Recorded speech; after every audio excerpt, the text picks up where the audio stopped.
جنہوں نے قیام قائم کیا ہے، ان کے ذات کے جاننے کو قبولیت سے سرفراز فرمائے۔ جس کو اللہ رب العالمین نے اپنی رحمت سے ہمکنار کیا اور اس ماہ مقدس میں عبادت کی توفیق سے سرفراز فرمایا، اللہ رب العالمین اس کے ثمرات سے متوجہ فرمائے۔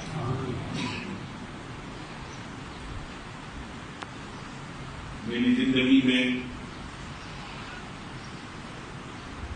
اس مرتبہ کا رمضان اپنی نوعیت کا منفرد رمضان تھا۔ اس سے پہلے جب رمضان المبارک کا مقدس مہینہ آتا تھا تو ہر مسجد سے، ہر ممبر سے، ہر محراب سے ہر واعظ اور خطیب یہ پکار کر کہتا تھا کہ اپنا رخ مسجدوں کی طرف کر دو۔ اس مہینے میں ہمارے آقا، ہم سب کے مولا جناب محمد مصطفیٰ علیہ تحیۃ و ثنا صلی اللہ علیہ وسلم عبادت کے لیے اپنی کمر کس کیا کرتے تھے۔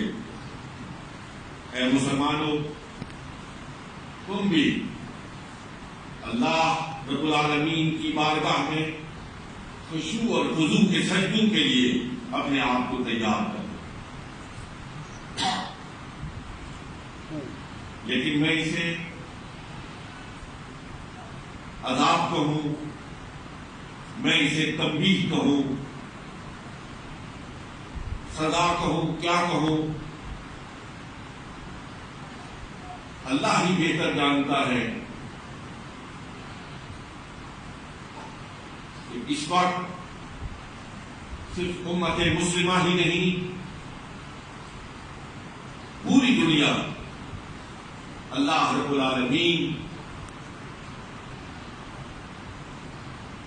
کی سخت گرفت میں ہے۔ اس دفعہ رمضان سے پہلے مساجد سے، میڈیا سے اور حکومت کے ایوان سے عمل مجبوری یہ کہا گیا ہے کہ مساجد کو بند کر دیں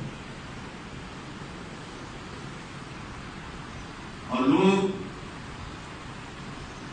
مسجدوں میں آنے سے گریز کریں۔ آپ نے خود سنا ہوگا، ہر جگہ اس کا اہتمام ہوا اور شہروں میں خاص طور پر نگرانی کی گئی کہ 5 اور 7 اور 10 اور 20 سے زیادہ لوگ تراویح کے وقت مسجد میں جمع نہ ہو سکے۔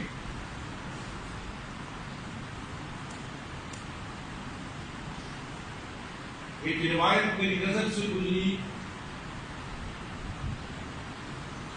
میں اپنی ذاتی اس سلسلے میں رائے اس روایت کی روشنی میں آپ کی خدمت میں پیش کرنا چاہتا ہوں۔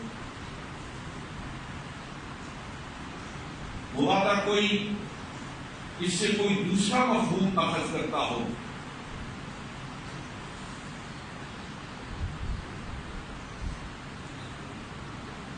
ہمارے آقا و مولا جناب محمد رسول اللہ صلی اللہ علیہ وسلم نے ارشاد فرمایا کہ جب اہل ایمان سے اللہ ناراض ہوتا ہے تو پھر ان سے سجدوں کی توفیق کو سلب کر دیتا ہے۔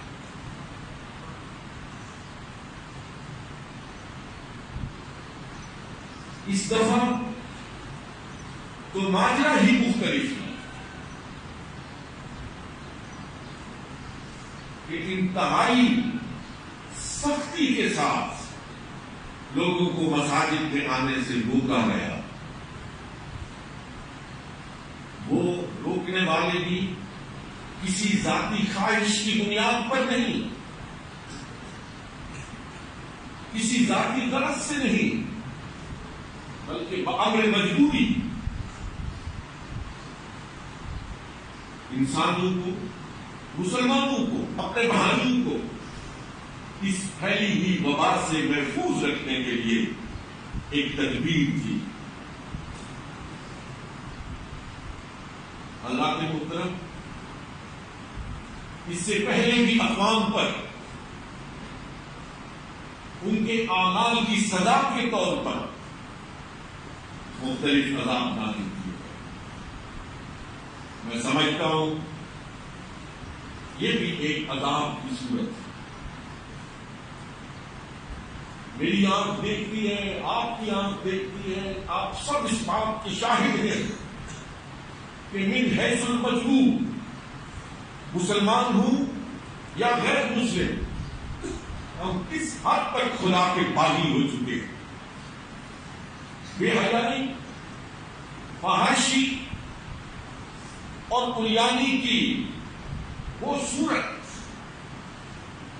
جو کبھی تصور میں بھی نہیں آ سکتی تھی، وہ عملاً وجود میں آ چکی۔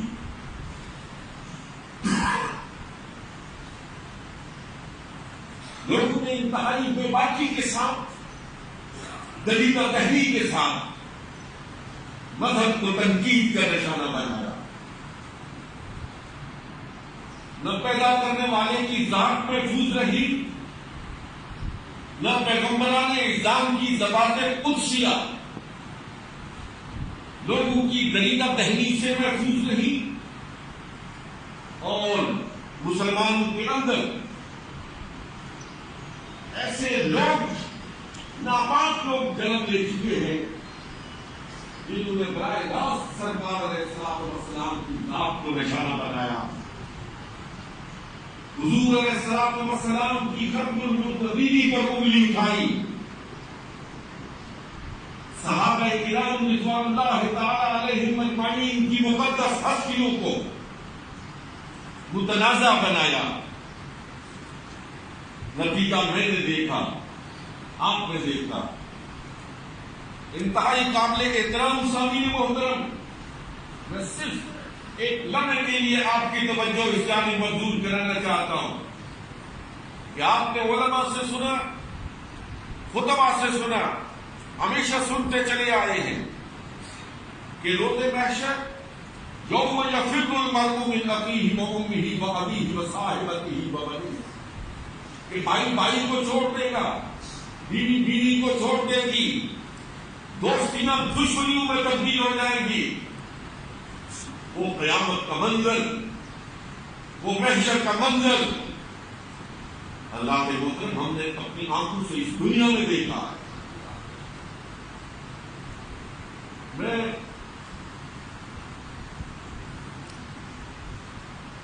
اپنے حضرت والد گرامی رحمۃ اللہ تعالی علیہ کی ایک بات اور ان کے ساتھ ملنے والے یہاں اکثر بیٹھے،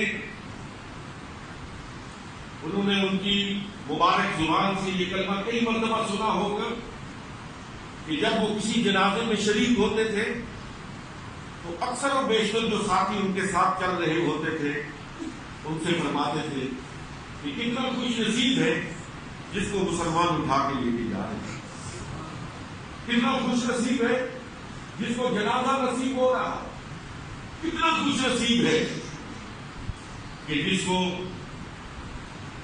قبر نصیب ہو رہی ہے، اپنے بھائی اس کی قبر پر مٹی ڈال رہے ہیں۔ اس وقت شاید مجھ جیسے کم فہم انسان کے ذہن میں یہ بات نہ آتی ہو، لیکن آج ہم نے اپنی آنکھوں سے دیکھا اور وقت نے ہر ایک کی عقل سلیم پر دستک دے کے کہا کہ عزت کی موت کیا ہوتی ہے، عزت کا جنازہ کیا ہوتا ہے، عزت کا دفنانہ کیا ہوتا ہے۔ حضرات گرامی، ایسے واقعات بھی سامنے آئے۔ ایک ڈاکٹر کا بیان کرتا واقعہ، ایک بزرگ شخص نظر کی کیفیت میں تھے. ڈاکٹر نے سوچا کہ اس کی اولاد، اس کی بیوی، اس کے بچے، اس کے خیش اقارب اندر آ کے اس سے مل تو نہیں سکتے، لیکن میں اتنا تو کر سکتا ہوں کہ باہر شیشے کے سامنے لا کے آخری مرتبہ اپنے بزرگ کا ایک کوئی چہرہ تو دکھا دو. لیکن خوف زدگی کی یہ کیفیت تھی کہ ڈاکٹر کہتا ہے جب میں نے اس کے بچوں سے، اس کے لواحقین سے، رشتے داروں سے شیشے کے پیچھے سے آ کر اپنے بزرگ کی آخری زیارت کا کہا تو سبھی نے انکار کر دیا. انہوں نے کہا وہ جا تو رہے ہیں، اب یہ وبا پھیلی ہوئی ہے، کہیں ہم بھی اس میں مبتلا ہوں. بیرون ملک کے جنازوں کو آپ نے دیکھا، پاکستان کے جنازوں کو دیکھا، کس طرح ایک عجیب و غریب کیفیت ہے جس کو الفاظ کے جامع نہیں پہنایا جا سکتا.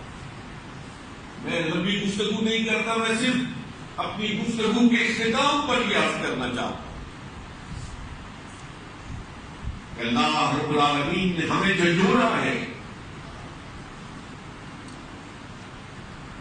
اور یہ کوئی ابھی زیادہ سزا نہیں ملی ہے، اور پاکستان پر خاص طور پر اللہ رب العالمین کا کرم ہے کہ پاکستان میں اموات کا تناسب باقی ممالک سے بہت کم ہے. اللہ کا بڑا فضل ہے.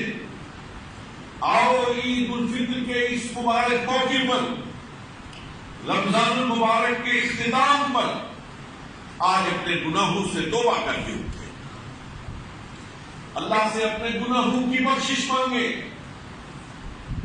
اس بات کا عہد کریں کہ رب العالمین ہم سے جو غلطیوں کا ارتکاب ہوا تو انہیں معاف فرما دے. ہم تجھ سے عہد کرتے ہیں کہ ہم آئندہ تیری نافرمانی نہیں کریں گے. مولا ہم تیرے ہر حکم کی بجاوری کریں گے. اس وبا سے محفوظ رہنے کا، اس وبا کو ٹالنے کا یقین کیجیے صرف واحد طریقہ یہی ہے کہ اللہ رب العالمین سے اپنے گناہوں کی معافی مانگی جائے، توبہ کی جائے، استغفار کی جائے، اور آئندہ کے لیے صراط مستقیم پر گامزن رہنے کا عہد کیا جائے. اللہ رب العالمین مجھے اور آپ کو توبہ کرنے کی بھی توفیق عطا فرمائے اور استقامت عطا فرمائے. پہلے بھی ہمارے معاشرے میں کچھ دوست ایسے ہوتے تھے، ضرورت مند ایسے تھے جن کی ضرورتوں کو پورا کرنا صاحب ثروت حضرات کا فریضہ تھا، جن کو اللہ رب العالمین نے دولت سے نوازا ہے. ان کا فرض ہے کہ وہ اپنے خیش و اقارب میں، اپنے خاندانوں میں، اپنے محلے میں، اپنے گاؤں میں جو ضرورت مند ہیں ان کی ضرورتوں کو پورا کرے. رمضان المبارک میں اللہ رب العالمین نے روزوں میں پائی جانے والی کوتاہیوں کے ازالے کے لیے ہمیں ارشاد فرمایا کہ اگر تم اپنے روزوں میں پائی جانے والی کمیوں کو دور کرنا چاہتے ہو تو میرے بندوں کی مدد کرو، فطرانہ ادا کرو. فطرانے کی رقم اس مرتبہ 125 روپے فی کس مقرر کی گئی، اور یہ 125 روپے ہر اس شخص پر لازم ہے، ہر اس بچے پر لازم ہے جو اس دن سورج طلوع ہونے سے پہلے اس عالم وجود میں آیا ہے۔ اس لیے میری آپ تمام حضرات سے درخواست ہوگی کہ وہ مال جو میرا نہیں، جو آپ کا نہیں، جو اللہ کا دیا ہوا ہے، اور اس مال میں میں نے نہیں، آپ نے نہیں، غربا کا حق نہیں رکھا ہے، اللہ رب العالمین نے ان کا حق مقرر کر دیا ہے۔ اپنے اپنے گھروں میں جانے سے پہلے اس حق کو ادا کریں اور غربا تک پہنچائیں۔ جن حضرات میں باوجود بیماری کی صورت میں یا کسی اور عذر کی بنیاد پر روزے نہیں رکھتے، وہ بھی ایک مسکین کے کھانے کے برابر رقم غربا میں تقسیم کرے۔ وہ رقم بھی 125 روپے ہی مقرر ہے، لیکن میری یہ درخواست ہوگی کہ آج کے زمانے میں 200 روپے سے کم کسی اچھی جگہ بیٹھ کر کھانا نہیں کھایا جا سکتا۔ اس لیے جن حضرات کو باوجود روزہ نصیب نہیں ہوا ہے، وہ 200 روپیہ نومیہ کے حساب سے غربا میں تقسیم کرے۔ اللہ رب العالمین ان کے اس فدیے کو اپنی بارگاہ میں قبول و منظور فرمائے۔ اللہ رب العالمین آپ سب کا حامی و ناصر ہو۔ میں صرف آخری ایک لمحہ آپ کا لینا چاہتا ہوں۔ عام طور پر دیہاتوں میں بھی اور دوسرے پنڈوں پر بھی یہ سمجھا جاتا ہے کہ زندگی موت اللہ کے اختیار میں ہے، تو ان تدابیر کی کیا ضرورت ہے؟ کیوں ماسک پہنے، کیوں دستانے پہنے، کیوں یہ جو حفظان صحت کے اصول بتائے گئے ان پر کیوں عمل کریں؟ حضرات محترم، اس میں کوئی شک نہیں کہ زندگی اور موت اللہ کے اختیار میں ہے۔ اذا جاء اجلهم لا يستأخرون ساعة ولا يستقدمون۔ جس وقت اس نے آنا ہے، نہ گھڑی آگے نہ گھڑی پیچھے، اس میں کوئی شک نہیں۔ تو پھر زہر کی پوری ہاتھ میں رکھنی چاہیے، سب کو تھوڑا تھوڑا کھا لینا۔ کہ اللہ کے بندوں، اللہ نے فرمایا ہے کہ جو چیز ضرر رساں ہو، جو انسانی جسم کو تکلیف پہنچائے، جو آپ کو تکلیف پہنچائے، جو آپ کی وجہ سے دوسرے کو تکلیف پہنچائے، اس سے بچو۔ یہ جو قرآن پڑھتے ہیں نا، یہ قرآن کہتا بلا تلقوا بأیدیکم الی التہلکہ، اپنے آپ کو اپنے دونوں ہاتھوں سے ہلاکت میں مت ڈالو۔ اب ایک شخص جان بوجھ کر بھرے کنویں میں چھلانگ لگا دے اور کہے کہ زندگی اور موت تو اللہ کے اختیار میں ہے، اگر اس نے چاہا تو مر جاؤں گا، نہیں چاہا تو نہیں مروں گا، تو یہ اللہ کے حکم کی خلاف ورزی ہے۔ اس لیے زندگی اور موت یہ بلا شبہ اللہ کے اختیار میں ہے، لیکن ڈاکٹرز نے اور سماجیات کے ماہرین نے آپ کو جو حفظان صحت کے اصول بتائے، میری درخواست ہوگی آپ ان پہ عمل کریں، آپ ان پہ عمل کریں۔ اس کے بعد زندگی اور موت کو اللہ پہ چھوڑیں۔ جو عمل کرتے وہ بھی مر جاتے، یہ نہیں کہ وہ نہیں مرتے، وہ بھی مر جاتے، لیکن اپنے آپ کو بچانا، اپنے آپ کو محفوظ رکھنا، یہ اللہ اور اللہ کے رسول کا حکم ہے، یہ شریعت کا تقاضا ہے، اس پر عمل کرنا از ضروری ہے۔ اللہ رب العالمین ہمیں صحیح فہم عطا فرمائے اور عمل کی توفیق عطا فرمائے۔ وآخر دعوانا ان الحمد للہ رب العالمین۔